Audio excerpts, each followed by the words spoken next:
चिंखाड़ रहे हैं, हाथी चिंखाड़ रहे हैं, घोड़े हुंकार रहे हैं, एक दूसरे के खून के प्यासे हैं, प्रतिशोध की भावना से एक दूसरे के खून के प्यासे हैं। ऐसी जगह पर अर्जुन और कृष्ण का गीता ज्ञान चल पड़ा। ऐसी भयंकर वातावरण की स्थिति में भी श्री कृष्ण ने प्रश्न अर्जुन के हृदय में प्रकट कर दिया कि वो ब्रह्म कैसा होता है तुमको पता नहीं। आदि देव कार्य क्या किसको बोलते, आदि भूत किसको बोलते, अध्यात्म किसको बोलते, इस सुख को जानने वाला पुरुष धन्य है। तो बोले अध्यात्म क्या होता है प्रभु, आदि भूत क्या होता है, आदि देव क्या होता है। तो कभी कभी अपनी बुद्धि शुद्ध होती है तो दिव्य प्रश्न उत्पन्न होते हैं, कभी कभी कोई गुरु की या देव की कृपा होती तभी दिव्य प्रश्न उत्पन्न होते और उसका उत्तर मिलने से जीव परमात्मा का साक्षात्कार कर लेता है। तो अर्जुन के हृदय में भगवान ने आदि देव क्या है, आदि भूत क्या है, आदि यज्ञ क्या है, आदि पुरुष क्या है, इसको जानना चाहिए। तो अर्जुन के मन में ये प्रश्न खड़े कर दिए और अर्जुन के मन में जब जिज्ञासा हुई और श्री कृष्ण ने उत्तर दिया तो अर्जुन के अंतर आत्मा में तसल्ली हो गई कि ये जो दिखता है वो आदि भूत है, लेकिन इसके अंदर जो दिखने का साधन है वो आदि देव है। जैसे आंख आदि भौतिक है लेकिन इसमें देखने की शक्ति आदि देविक है, और ये अच्छा देखती कि नहीं देखती है उसको जानने वाला चैतन्य आत्मा अध्यात्म है। सकाम कर्म, जो कर्म करते और यहाँ का ही फल चाहते हैं अथवा स्वर्ग का फल चाहते वो सकाम कर्म है। लेकिन कर्म तो करते ईश्वर की प्रसन्नता के लिए कर्म करते, फल की इच्छा नहीं रखते, करने के लिए कर्म कर लेते भलाई के, तो उनका हृदय शुद्ध होता है, ये अध्यात्म कर्म हो जाता है। पितरों को देवताओं को खुश किया, ये आदि देव कर्म हो जाता है। लेकिन यहाँ के लिए वाहवाही की लोगों के खुश किया, ये आदि भौतिक कर्म हो जाते। आदि भौतिक कर्म में मेहनत ज्यादा होती है, फल थोड़ा सा होता है।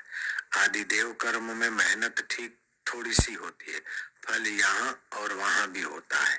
अध्यात्म कर्म में मेहनत बिल्कुल नहींवत होती है और फल शाश्वत होता है। तो अभी ये ध्यान योग शिविर में आए हैं, ये क्या है, ध्यान योग शिविर में बैठना आना, ये आना आदि भौत हुआ, आदि भौतिक कर्म हुए, इधर पहुंचे बैठे हैं श्रद्धा भक्ति से जब तब कर रहे हैं, ये आदि देविक कर्म है। लेकिन ध्यान के द्वारा जो सुनने को समझने को मिला अथवा ध्यान करने को हुआ, तो ये मैं शरीर नहीं, मैं मन नहीं, मैं बुद्धि नहीं, मैं चित्त नहीं, मैं सुख भी नहीं और दुख भी नहीं, हाथ को पता नहीं मैं हाथ हूं, मैं जानता हूं ये हाथ है, मन को पता नहीं मन हूं, लेकिन मेरे को पता ही मेरा मन है। तो हाथ आदि भौतिक है, मन आदि देविक है और मैं अध्यात्म हूं। तो मैं अध्यात्म नित्य हूं।